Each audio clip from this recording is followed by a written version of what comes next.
Thina Singabafana sikwazi ukuchazela ukuthi sizizwa kanjani sibe singakaze sizilalele.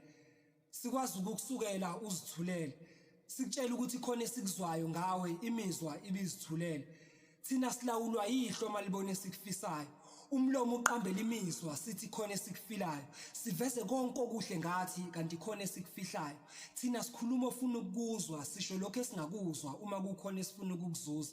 Siziveza njengabahlukile enhlizweni ephukile ngenhloso yokuyiqedela. Sizibize ngabanothando enhlizweni eswele uthando uma sikukhanukela.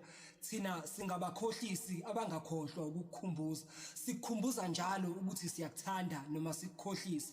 Sifunga isiphambano noma siphosisa. Thina iqiniso liyinhlamba asilikhulumi. Isikhumba semvu ingubo yethu asiyikhumuli. Mhlawumbe usukhohliwe awukhumbuli ithi ngikukhumbuze. Thina Singabafana nalana bengithi akuneke. Imizwa yami kolayini balenkondlo bese ngicina ngokuyithuka. NgoSicelo Mpungose.